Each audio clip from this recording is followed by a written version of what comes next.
The main thing you have to remember is that your opponent has powers that are bullshit and overpowered, but you have powers that are bullshit and overpowered as well. So everybody's overpowered and bullshit. So it works? Welcome back to the Ancient Ruins. Today we are doing a preliminary review of Wroth. The reason I say it's preliminary is because we've only played a few games of it, so have we played enough to review it? I don't know. I don't know what the standard should be, because I guarantee right now the way I feel about the game is completely different to how I would feel about the game if I played it 40 or 50 times, if I was forced to play it hundreds of times.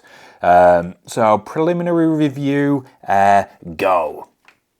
Roth is an area control game made by Chip Theory Games. It was game-founded, or crowdfunded on GameFound in 2024 with a delivery date of March 2025, delivered in July 2025. There's been a lot of discourse around the industry about the tariffs, the reason that this was delayed, which was Chinese New Year, and other various things, whether that's acceptable or not, but we won't be getting into that today. We are here for the game. However, biases do come in. And I will admit, upon receiving this game, knowing what I do, I was kind of hoping it was going to be bad a little bit, so I could say it was bad on the internet, so people would get behind me and go, bad. It's good. Oh, it's good. So, I was not being hyperbolic when I said that every single character or faction has a bullshit overpowered power that they can use at their whim. Some of it is, well, all of it is down to Cora, which is the currency in the game. You need to get the Cora to get the powers, to use the powers to be a knobhead. And I think that's what makes this game so good. Now, keep in mind that I played it with the right people. I played it with friends who I know, who we have a discourse with, where we can have the fun and the jokes and the games and the laughs. It might be different if you're playing it with someone that you don't know. I don't know.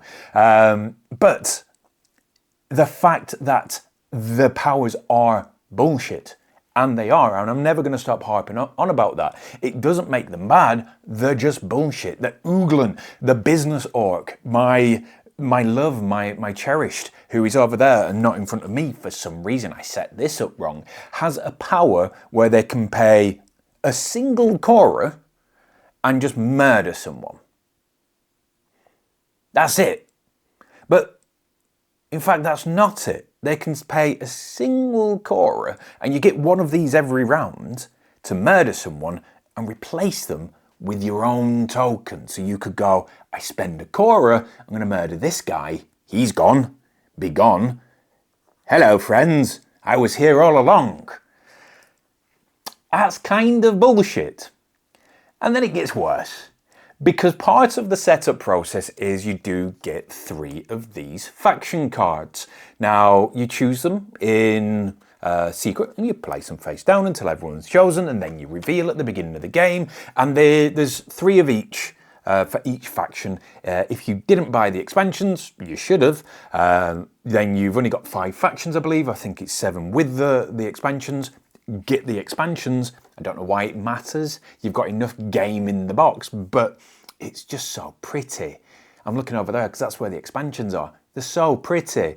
Once you've got your faction cards, it's either a persistent thing, which is the reason I brought it up as a segue, or it's a one-time use. Now, again, I'm going to be specifically mentioning the Uglan because I love the Uglan, because they're the business orc that attracted me to this game in the first place.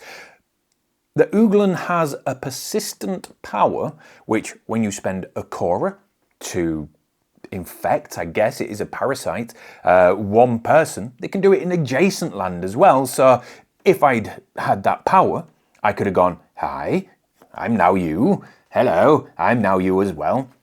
And all of a sudden, for the price of 1 Cora, which you get 1 every round for free, I've got presence in 2 areas. It's bullshit. So, Again, tangential. All of my reviews are tangential. We were playing this game. I was the Oogle and I had the parasite power. I had got Cora. I had got so much Cora because part of the process is you just roll some die and you get the power off the die. I had built up a nice little supply of Cora. I hadn't done anything else because sometimes the dice are dicks and sometimes you just can't do it. And I was watching my friend Alex, who's been on the channel. Hi Alex, if you're watching. Slowly build up presence in 2 areas and he was going to get a lot of points. We'll get to points. He was going to get a lot of points, but I had a lot of Cora and a bullshit overpowered thing. Now, rules as written, you can use as much Cora as you can anytime you want on your turn. Let's make sure we put that on your turn just for the rules lawyers. So I had a lot of Cora. He had a lot of people. All of a sudden, I had no Cora. He had no people. And I had taken over 2 areas of the board in its entirety. He couldn't do anything to stop me. It was bullshit. It's broken. It's overpowered. He had, I can't remember, some nonsense about bears. But he had, in fact, yes, he had a thing where you just put it down and you had to attack that. You could only attack that. But they were so cheap, so he could just keep putting them out. And there became this deadlock where we just had to abandon that area because we couldn't do enough damage to remove them. And the bullshit, the overpowered and the broken. But if every single faction is bullshit and overpowered and broken, and none of them are, surely. But yes, we played it several times. We're going to be playing it again because we love this game a lot, which kind of gives away my feelings on the game. I think the greatest thing about it so far is the hilarity. You can go from having nothing on the board and being a non-issue to being everywhere and everybody's problem very, very quickly. It only costs you 2 die. You spend 2 die. I don't have the die. I didn't set it up properly. But you spend 2 die to do an Exodus movement. So if you manage to go, you know what, I've got all of these basic troops for the Elden, they're called the Lithes. They've all got their own names, but if I've got all of these basic troops here, one of the dice allows you to move 2 troops to an adjacent place. So I can move 2 troops. Yay! 2 troops, brilliant. Or if you spend 2 die and you're in last place, so you get more die, it's not a rules teach, it's just whether I like the game or not, you can just go, I am going to invade the map. It's called Exodus, I think. Memory serves. We're in a heat wave. I'm melting. If I make any mistakes, shush. And then you can go, I'm going to put 2 there. I'm going to put 2 there. I'm going to put 2 there. I'm adjacent to this one over there, so I'm putting some over there. I'm adjacent to this one. I'm adjacent to here. And all of a sudden, you have just appeared on the map.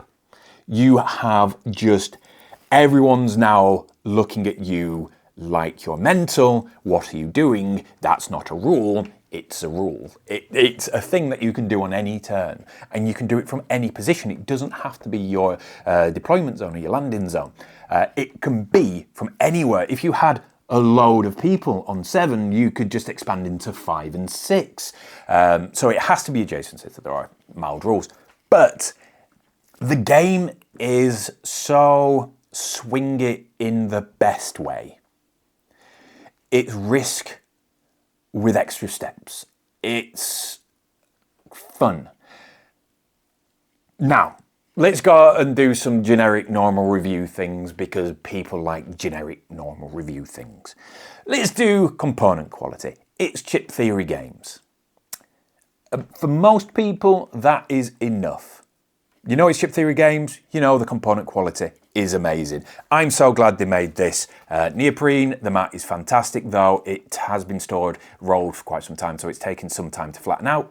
It is what it is. I could do more about that if I wanted. I bought the metal tokens because I wanted to. I bought the metal tokens and they are beautiful, they're amazing, they're fantastic, they're a nightmare to get out because they're stored in their own little way and I want them to be kept nice. So I've already mentioned in a previous video and I will mention it again, they're going to be kept for best. And that might sound really daft and weird, but we've played this game several times using the, I don't know what they're made out of, plastic, resin, something, tokens, and then a friend came round who had never played the game before, who we haven't seen in a while, and it was like, let's get out the metal tokens. Let's give him the best experience. It didn't change the experience, but it's nice. Are they worth the additional costs? No. Of course they're bloody not. They are metal tokens which replace the plastic tokens which come in the box, and the plastic tokens, I have got to admit, there's something about them. They just feel fantastic. They've got that resin kind of almost rubbery, you want to squeeze them, but really rubbery feel to them, and they're fantastic. The metal ones are weighty and slick and just fun. Oh, it's all so very good, but they're not really worth the cost. I think I paid £40, which is about $40, which is about 40 euros. I think I paid about 40 for them.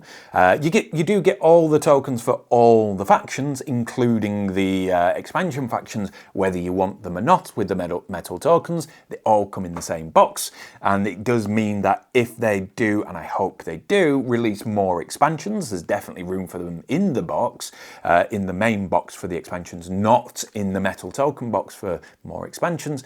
It means that they're going to have to sell metal tokens separately, which becomes this kind of problem. I have already declared quite vocally that if they do more expansions, I will buy them without thinking, because it's just fun. So that's component quality. Metal tokens, definitely not worth it. I would recommend them highly. The dice tray, not sure whether you can still get it. It's a dice tray with the word Roth in it. I love it. You don't need it. The rest of it is gorgeous. The marbling on the dice is fantastic. The mistakes in the book, I've heard there's mistakes in the rule book. Haven't seen them. That's fine. It's a rule book. It's version 1 of the game. We expect this. But the game itself is fantastic. The expansion boxes are pointless and I hate them. I'm going to be really bad now and just reach over. Each of these tiny, thin expansion boxes are too long, too thin, not tall enough to match the same size of the other box. They contain 1 expansion. I get it. I understand. Money. They've tried to make the base game as cheap as possible for a chip theory game, so it's entry level for more people, and that's good. It is, because one of our favourite games is Cloudspire, and we don't play it as much as we'd like to because it's a ball ache. If we want to get Cloudspire out, we need to hire a forklift, and then we have to get a big metal chair to bring it downstairs, and it takes 6 of us to lift the box onto the table, and then it takes about 7 hours to set up. And then we have to have 19 different copies of the rules to make sure that we're playing it just right, and it's a lot of work. And I think that's all true. I might be wrong, but I think we definitely need at least 1 forklift to move the box, because it's big. And this table expands. This is a brilliant thing made by a genius, me. But it only just fits on the expanded table as well, so it's huge. This game fits in 1 box. Sure, the box is weird and ugly. The artwork's fantastic, but the box, its dimensions and things, I'm not a fan of, but it's a box, so it doesn't matter. This can be set up if you've got more than 1 person and it's not a heat wave, very quickly, and you're just good to go. The rules are simple. At the beginning, well, there's 6 steps. I can't remember them all. I've not done well at setting this one up. You put 2 people on, you get a caller, you roll some dice, you do what it says on the dice. That's it. You've got very, very limited options, which is good. I think that if they had attempted to overcomplicate this game, they would have ruined it. Okay, so the fact that you roll some dice, dice drafting, so it goes round, you get to pick what you're going to do. Sometimes you don't get to do anything that you want to do because you get shit die. If you get 2 Cora, then you've got 2 Cora, which then means that you have to think, all right, well, this costs this costs that. What can I do and how can I make it work? You always have an option. It just might not be the option you want to do. It's a little bit swinger. It's a little bit RNG. So far, we have said the artwork. I think we've said this. If I haven't, it is absolutely gorgeous. I know it's by the super famous, super amazing guy that I can't remember the name of right now because my brain's melting. Manny Tremblay. Manny, if that's not your name, I am so sorry. You are a genius. Your artwork is amazing. Please, please, please, please release some of the concepts because they would make amazing tattoos. Just absolutely amazing. The artwork is fantastic. If you like this kind of post-punk vibe, and I do, it is over the top, it is chaotic, it is beautiful. The components, amazing. So far we've got artwork amazing, components amazing, every bit of pieces are amazing. Gameplay. Now, personal opinion, and opinions are subjective. A review is a subjective thing because all I can say is if you like the artwork, you like the artwork. That's it. Art is subjective. So I can't tell you that this artwork is good. I can tell you that I think this artwork is amazing, but it doesn't mean that you have to agree with me.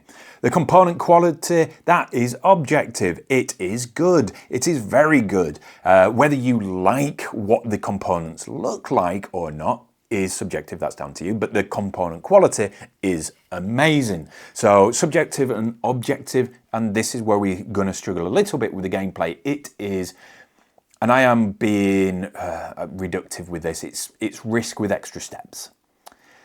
And I don't think there's a better way to boil it down than it is risk with extra steps. To me, I am okay with risk. If there was nothing else to do and someone had risk and said want a game, sure, let's roll some die and let's just see what I'm taking Madagascar. I'm starting in Madagascar. Maybe Africa. But it wouldn't be a game that I would actively choose to go and play. I will get this game out and I want to introduce this game to people. I think this is going to be a wonderful convention game with the plastic tokens. I'm not taking the metal tokens anywhere because they're for special and nice people.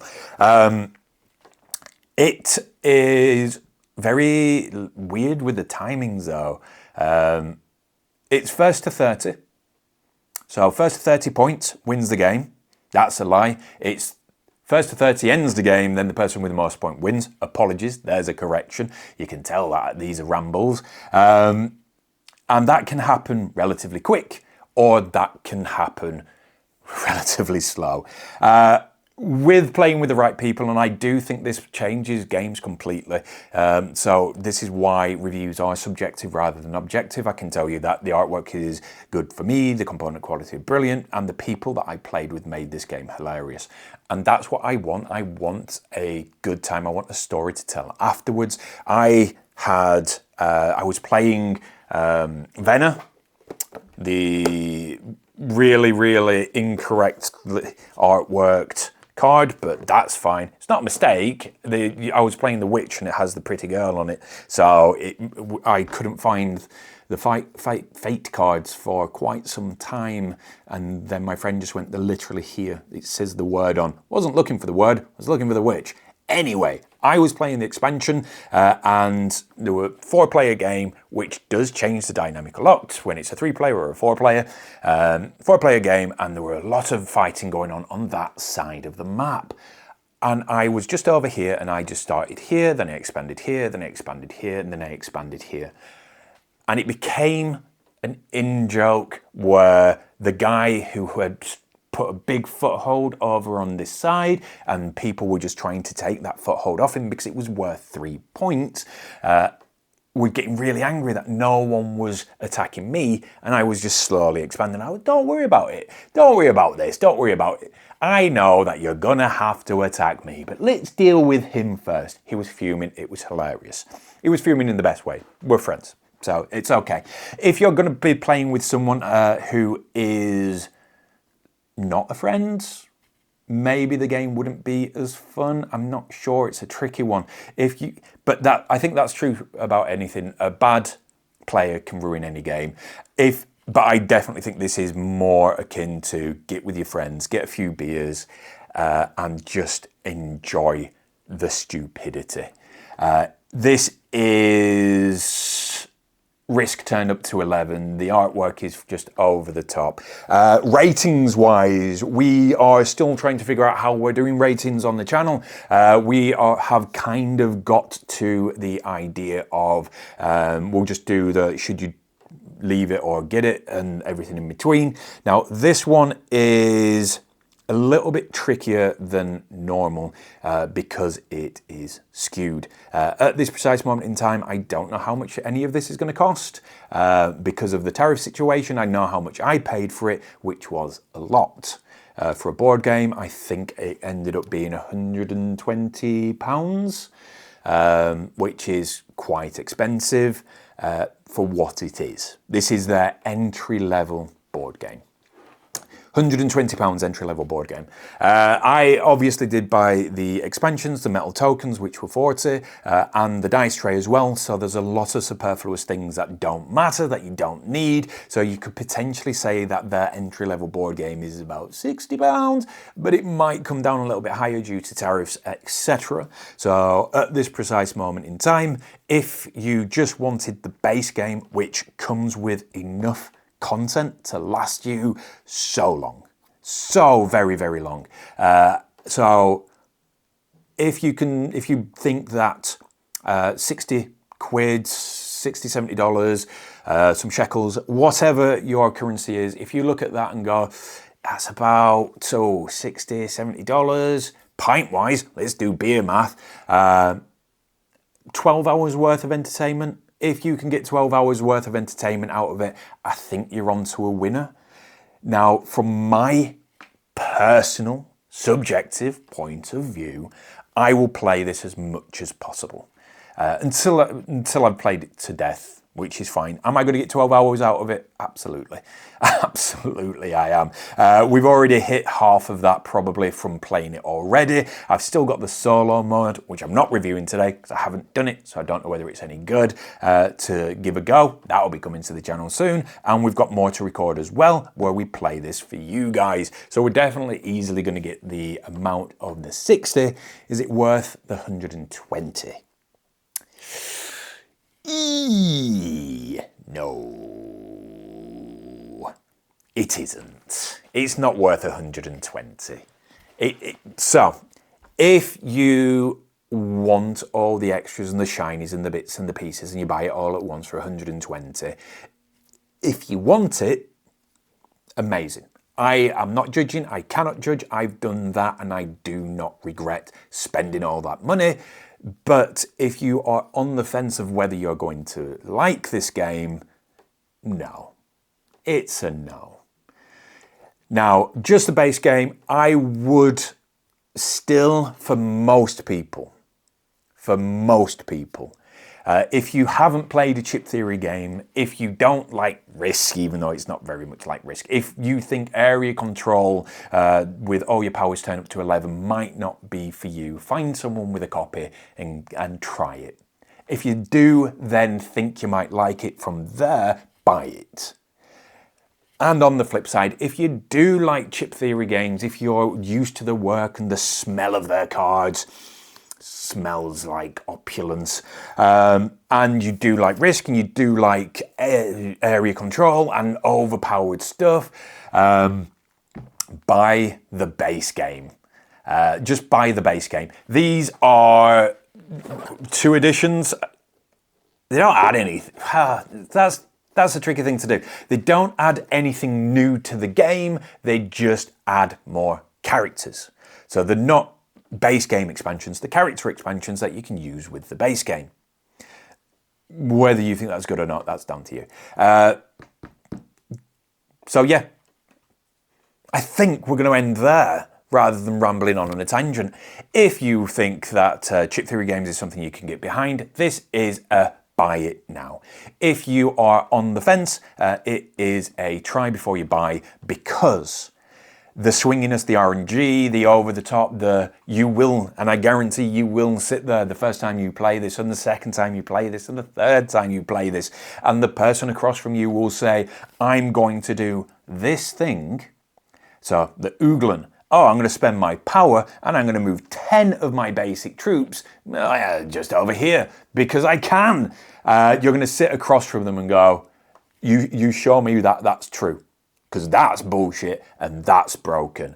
But then you look at your own and realize that you're also bullshit and broken. If that kind of nonsense and over-the-top war is something that you think you can get behind, just go get it.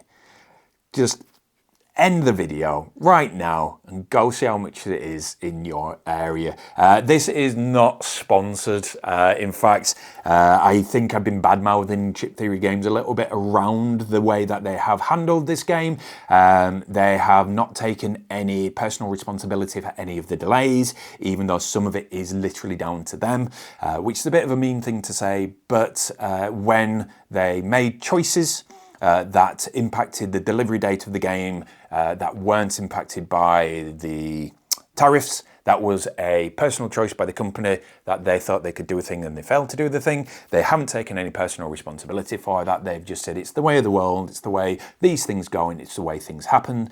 And I think that's kind of corroded some of the goodwill that they had, because all they had to say is, yeah, we fucked up a little bit, we're really sorry, but we're doing everything we can in our power to get this brilliant game to you. And it is a brilliant game. I just think their attitude about the way it's worked for the delay is a little bit odd. And it's not just this campaign, but we're getting into a little bit of politics. But I would still say, go get this game.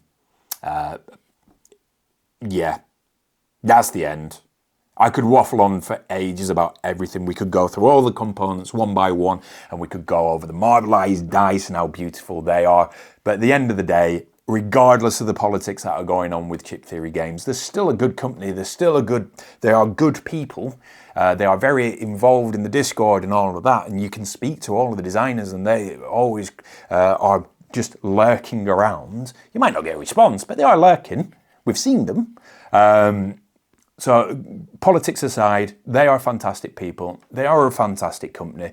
They mishandled the way that they should have been responding to people. This game is fantastic. The artwork is fantastic. Nothing to do with the politics is going to influence how good this game is. Go and buy it. If you've got to this point, just subscribe. You're already in. You don't like the videos because I'm concise and coherent. You just want to hear me waffle. Go and subscribe. Become a cultist. Comment as well. Put your favourite clan down, or whatever these idiots are called, down below. And yeah, get the game, get good, and turn it up to 11. Bye for now.